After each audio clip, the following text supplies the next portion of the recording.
ಎಲ್ಲರಿಗೂ ನಮಸ್ಕಾರ. ಈ ದಿನ ನಮ್ಮ ಮುಳಬಾಗಿಲು ತಾಲೂಕಿನಲ್ಲಿ ಹುಲ್ಚಂದ್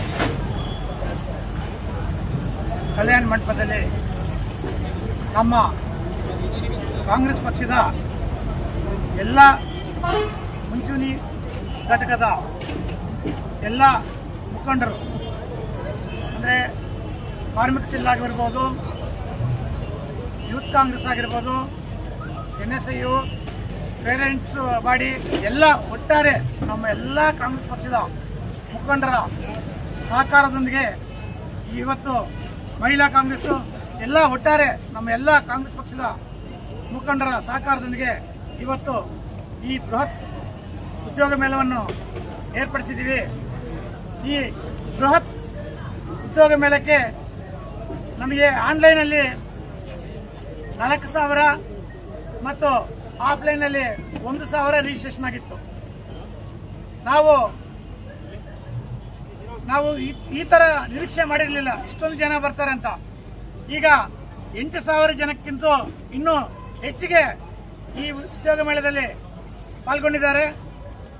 ಈಗ ತುಂಬಾ ಕ್ರೌಡ್ ಇರೋದ್ರಿಂದ ಎಲ್ಲರಿಗೂ ಅಪಾಯಿಂಟ್ಮೆಂಟ್ ಲೆಟರ್ನ ವಿತರಣೆ ಮಾಡಕ್ಕಾಗಲಿಲ್ಲ. ಸುಮಾರು 2,000ರಿಂದ 3,000ದವರೆಗೂ ವಿತರಣೆ ಮಾಡಿದೀವಿ.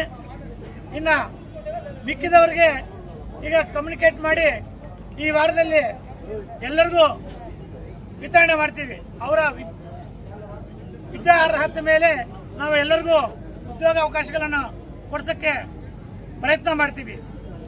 ಮುಂದಿನ ದಿನಗಳಲ್ಲಿ ಇದೇ ರೀತಿ ನಾವು ಇವತ್ತು ಏನು ಕಂಪನಿಗಳು ಬಂದಿದೆಯೋ ಇದಕ್ಕಿಂತ ಇನ್ನೂ ಹೆಚ್ಚಿಗೆ ಕಂಪನಿಗಳನ್ನು ತರಿಸಿ ಮುಂದಿನ ದಿನಗಳಲ್ಲಿ ಈಗ ನಿರುದ್ಯೋಗ ಸಮಸ್ಯೆ ಏನಿದೆಯೋ ಇನ್ನೂ ನಿವಾರಣೆ ಮಾಡಕ್ಕೆ ನಮ್ಮ ಕಾಂಗ್ರೆಸ್ ಪಕ್ಷದ ಎಲ್ಲಾ ಮುಖಂಡರ ಬೆಂಬಲದೊಂದಿಗೆ ಮುಂದಿನ ಕಾರ್ಯಕ್ರಮಗಳನ್ನು ರೂಪಿಸ್ತೀವಿ.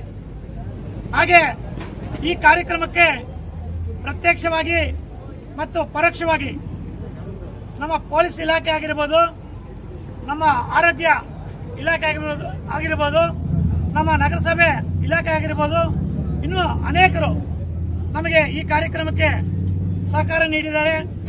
ಹಾಗೆ ನಮ್ಮ ಪತ್ರಿಕಾ ಮಿತ್ರರು, ಆಮೇಲೆ ಪೊಲೀಸ್ ಇಲಾಖೆ, ಇನ್ನು ಅನೇಕರು, ನಮ್ಮ ಪೆಂಡಲ್ ಆಗಿರ್ಬೋದು, ಊಟದ ವ್ಯವಸ್ಥೆ ಆಗಿರ್ಬೋದು, ನಮ್ಮ ಎಲ್ಲದಕ್ಕಿಂತ ಮುಖ್ಯವಾಗಿ ರಾಘವಿ ನಿತಿನ್ ಗ್ರೂಪ್ ಅಸೋಸಿಯೇಷನ್ ಅವರಿಂದ ಈ ಕಾರ್ಯಕ್ರಮವನ್ನು ಆಯೋಜನೆ ಮಾಡಕ್ಕೆ ನನಗೆ ಸಂಪೂರ್ಣ ಸಹಕಾರ ಕೊಟ್ಟಿದ್ದಾರೆ.